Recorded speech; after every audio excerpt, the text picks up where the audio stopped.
Hey guys, tonight we're rewinding to the 13th century, where you're about to become the most unlikely culinary innovator in history. A Mongolian nomad who accidentally invents portable soup.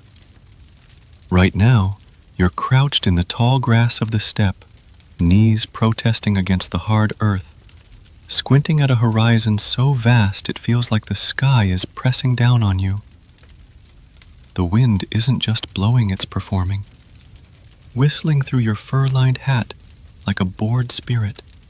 Somewhere in the distance, a herd of horses moves like a shadow across the land, and you're pretty sure one of them just judged you for not knowing how to start a fire with damp kindling.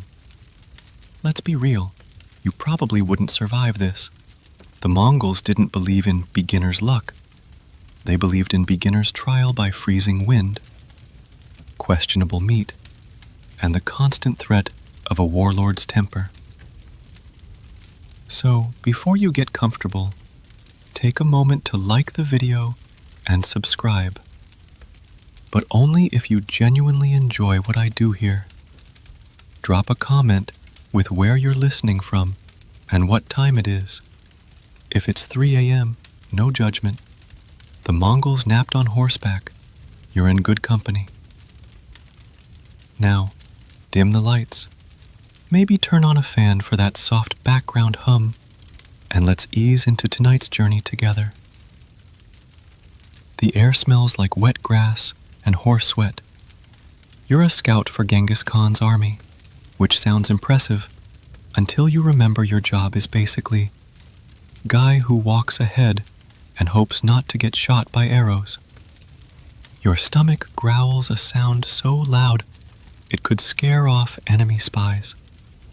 Breakfast was a handful of dried curds, and lunch was whatever you could chew while riding at full gallop. Historians agree the Mongols were masters of logistics, but what they don't mention is the sheer chaos of feeding an army that moved faster than gossip. Imagine trying to meal prep for 10,000 men who could, at any moment, pivot from raiding a city to chasing a deer for 3 days straight. Spoiler, there were no food trucks, no snack carts, just the grim reality that if you didn't figure out how to make food lighter, you'd be stuck lugging around a yak's worth of rancid meat. Here's a fun fact. The Mongols didn't just ride horses, they lived on them. They ate, slept, and even conducted meetings in the saddle. Try that in your next Zoom call. But the real game changer? Mare's milk. Fermented, slightly alcoholic, and capable of lasting longer than your patience when your tent collapses in the rain. One sip of Irag, and you realize, wait, food doesn't have to be heavy to keep me alive. It just has to survive longer than my dig. Your stomach growls again, this time with the enthusiasm of a war drum announcing an invasion. Around you, the camp is a symphony of chaos, horses snorting, men arguing over whose turn it is to clean the blood off their saddle, and somewhere, inevitably, someone losing a wrestling match to a goat. You've been assigned to the least glamorous job in the Mongol Empire, figuring out how to stop 10,000 soldiers from turning into hangry, weaponized toddlers. The problem? An army moves on its stomach, but a Mongol army moves faster than its stomach can keep up. Traditional rations, dried meat, cheese, the occasional handful of grain are heavy, and every extra pound slows down the cavalry.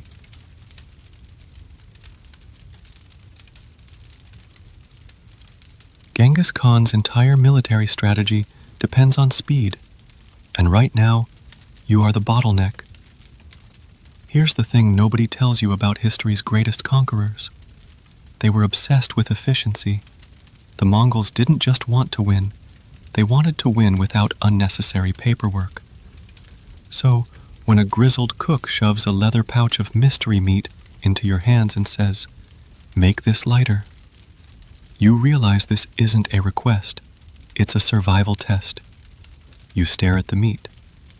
The meat stares back, and you dried, pounded, and possibly cursed in the mound. The Mongols call it borts, and it looks like something you'd find under couch after a particularly wild feast. But here's the genius. A chunk of borts the size of your fist can be boiled into a soup that feeds 5 men. It's the 13th century equivalent of a protein bar, if protein bars were made of existential dread and horse. Historians agree the Mongols were pioneers of preserved food. But what they don't emphasize enough is the sheer desperation behind these innovations.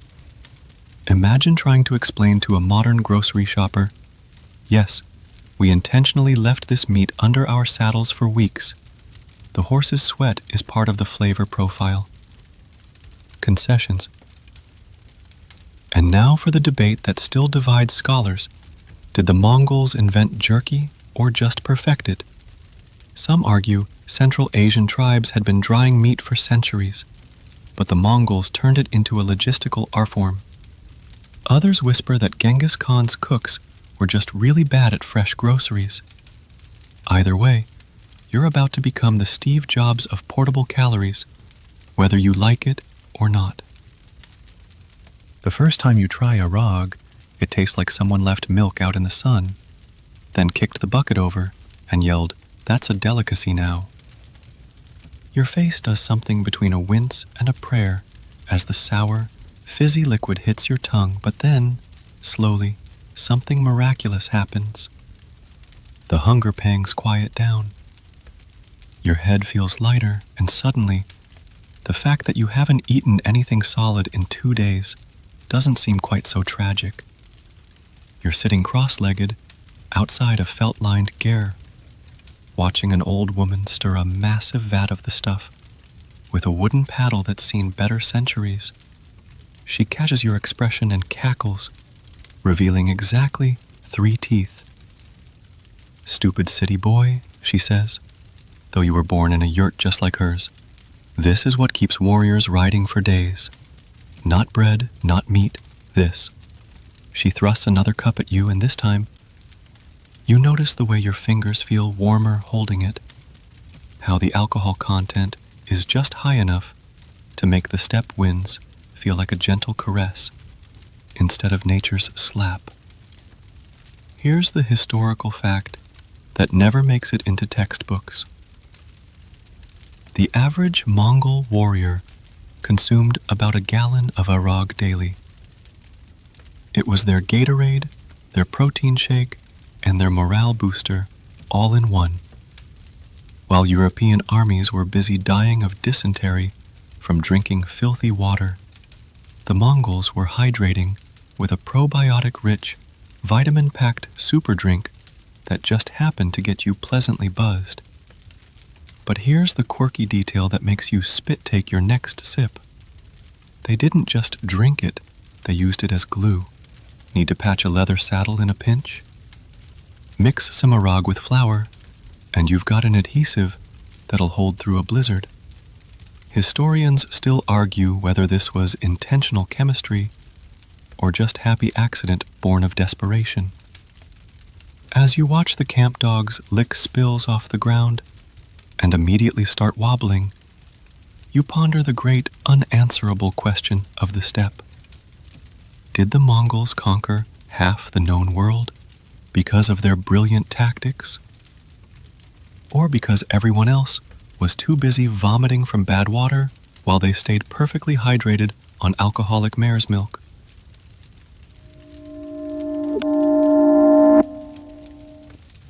The sun beats down like an impatient drill sergeant as you kneel in the dirt, experimentally poking at a strip of horse meat that's been drying under your saddle for 3 days. It now resembles something between leather and a crime scene. But the real question is, will it kill you? You glance nervously at the veteran warrior squatting beside you, a man whose beard contains more wisdom and possibly lice than the entire imperial court. He grunts, snatches the meat from your hands, and takes a bite so aggressive you half expect him to spit out a horseshoe. Good, he declares, tossing it back. Now do that with 50 pounds of it. This is how you learn the Mongols' greatest culinary hack. Saddle jerky. By sandwiching thin slices of meat between saddle and horse, riders accidentally created the world's first kinetic dehydrator. Every gallop pressed out moisture, every bump added flavor via dust and horse sweat. The secret ingredients, apparently. The result? A protein bar that could survive Armageddon. Historians agree. This preservation method was revolutionary. But what they gloss over is the trial and error period, like the time someone tried it with mutton and accidentally cured an entire side of sheep into something resembling plywood. It was later repurposed as armor reinforcement. Here's a detail that never made the official records. The best cuts came from the horse's backstrap, the muscle that worked hardest during rides. This meant warriors were literally eating the fruits of their horse's labor. Poetic, cruel. The Mongols would shrug and ask if you wanted lunch or a philosophy debate. As you tie another batch of meat under your saddle, you ponder the great unspoken truth of empire building. Maybe history's greatest conquests weren't won by swords alone, but by the stubborn refusal to let perfectly good meat go to waste. The moment of truth comes when you accidentally drop a boiling leather pouch of broth into the snow. You watch in horror as the liquid instantly cools into a rubbery slab until a passing warrior picks it up, sniffs it, and takes a bite. His eyebrows shoot up. Tastes like victory, he declares, tossing you the now solid soup block. This is how legends are born, through clumsiness and desperation. The camp's leatherworker, who until today specialized exclusively in things to kill people with, suddenly becomes your soup pouch consultant. Together you experiment with thicknesses, realizing that a pouch the size of your palm can hold enough concentrated nourishment to keep a rider fed for days. The secret? Boil it down until it could double as a building material, then let the cold do the rest. Hesso. Historians will later call this the first instant food, but right now it's just that weird meat jelly the crazy apprentice keeps making. Here's the quirky detail future food scientists will debate.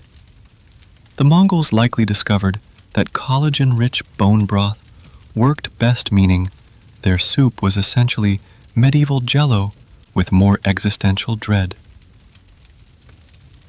As you pack 50 pouches for the next campaign, you notice something peculiar.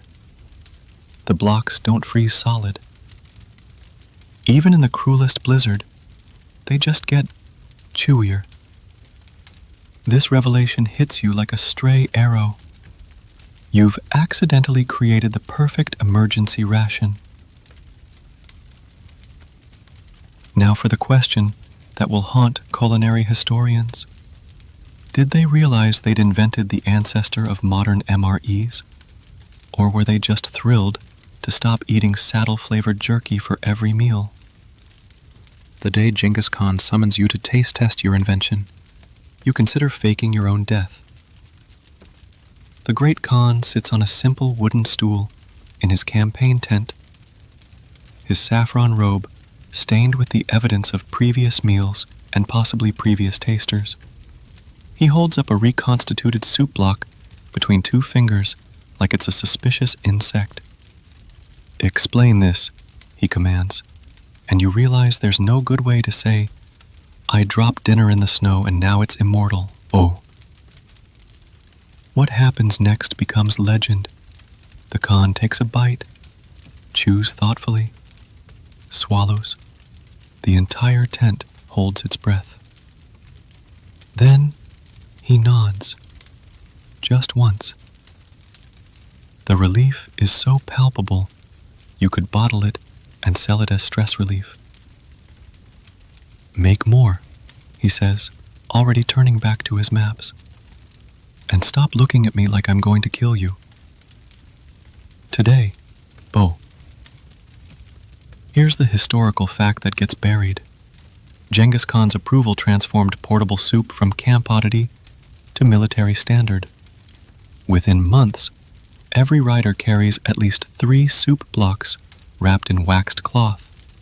They become currency, medicine, and occasionally, when thrown hard enough, weapons. Mo. But here's the detail that never made the chronicles. The Khan's personal batch was always mixed with crushed black pepper, a luxury spice worth its weight in silver. Historians still argue whether this was for flavor or because the man genuinely believed spice prevented poisoning. Oh. As you leave the tent, a cook whispers the real measure of your success. He didn't spit it out. Last guy who made him do that is now fertilizing the steppe. You clutch your newly issued official soupmaster seal, a repurposed horse brand, and realize you've just become the most valuable non-combatant in the empire. The Silk Road caravan master eyes your soup bricks with the suspicion usually reserved for poisoned daggers. You expect me to trade saffron for dried puddle water? He scoffs, fingering his elaborate Persian belt.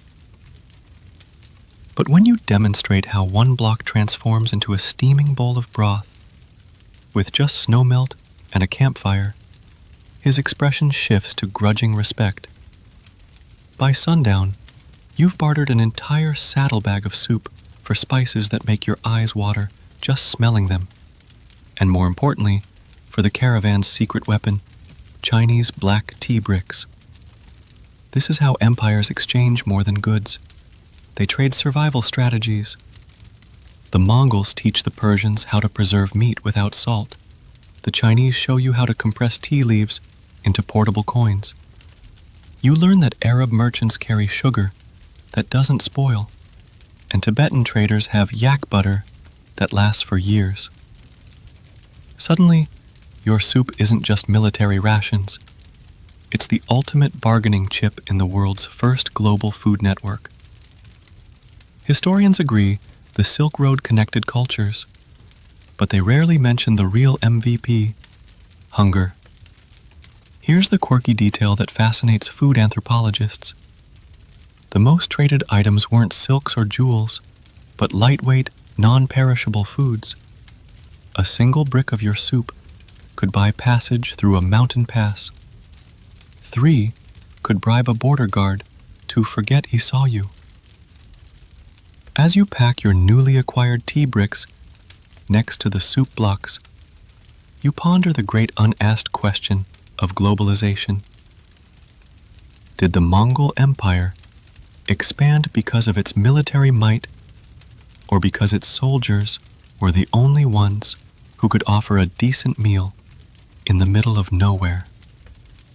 The blizzard hits like a vengeful spirit, howling through your furs as if they're made of parchment. Somewhere in the whiteout, a horse sneezes indignantly, the Mongol equivalent of declaring mutiny. You fumble with frozen fingers for your emergency soup block, only to discover it's become a rock-hard brick that could crack teeth. But then comes the miracle. After 30 seconds tucked under your armpit, nature's pocket warmer, the edges soften just enough to gnaw off a chunk. As the warmth spreads through your chest, you realize this isn't food. This is a tiny, edible campfire.